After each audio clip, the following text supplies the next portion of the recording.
जय श्री कृष्ण दोस्तों। माना जाता है कि भगवान विष्णु और शिव एक दूसरे के भक्त भी हैं। पुराणों में जो कथाएं मिलती हैं उनके अनुसार शिव को नहीं मानने वाला व्यक्ति विष्णु का प्रिय नहीं हो सकता। इसी प्रकार विष्णु का शत्रु शिव की कृपा का भागी नहीं हो सकता। लेकिन एक ऐसी घटना हुई जिससे भगवान शिव और विष्णु के अवतार श्री कृष्ण युद्ध में आमने सामने आ गए और छिड़ गया महासंग्राम। पुराणों में शिव और श्री कृष्ण के बीच हुए युद्ध की जो कथा मिलती है उसके अनुसार राजा बलि के पुत्र बाणासुर ने भगवान शिव की तपस्या करके उनसे सहस्त्र भुजाओं का वरदान प्राप्त कर लिया। बाणासुर के बल से भयभीत होकर सभी उससे युद्ध करने से डरते थे। इससे बाणासुर को बल का अभिमान हो गया। बाणासुर की पुत्री उषा ने एक रात स्वप्न में श्री कृष्ण के पुत्र अनिरुद्ध को देखा।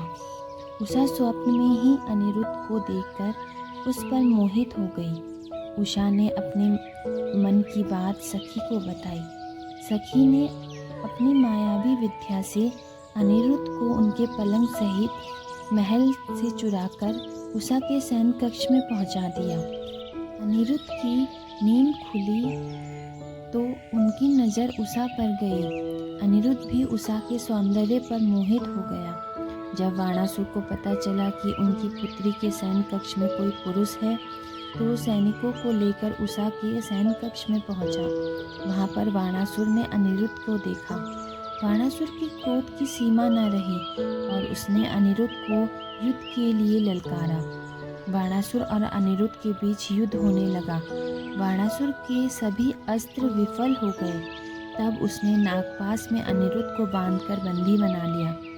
इस पूरी घटना की जानकारी जब श्री कृष्ण को मिली तो वह अपनी सेना के साथ बाणासुर की राजधानी में पहुंच गए। सभी कृष्ण और बाणासुर के बीच युद्ध होने लगा।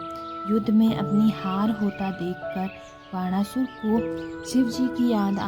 शिव जी ने बाणासुर को संकट के समय रक्षा करने का वरदान दिया था। बाणासुर ने शिव का ध्यान किया तो शिव जी युद्ध भूमि में प्रकट हो गए। बाणासुर की रक्षा के लिए शिव जी ने श्री कृष्ण से कहा कि युद्ध भूमि से लौट जाएं या मेरे साथ युद्ध करें। श्री कृष्ण ने शिव जी से युद्ध करना स्वीकार किया और छिड़ गया शिव जी और श्री कृष्ण जी के बीच महासंग्राम। श्री कृष्ण ने देखा कि शिव के रहते हुए वह बाणासुर को परास्त नहीं कर सकते तो उन्होंने शिव जी से कहा कि मेरे हाथों से बाणासुर का पराजित होना विधि का विधान है। आपके रहते मैं विधि के इस नियम का पालन नहीं कर पाऊंगा। श्री कृष्ण की इन बातों को सुनकर भगवान शिव युद्ध भूमि से चले गए। इसके बाद श्री कृष्ण ने बाणासुर की 4 भुजाओं को छोड़कर सभी को सुदर्शन चक्र से काट दिया।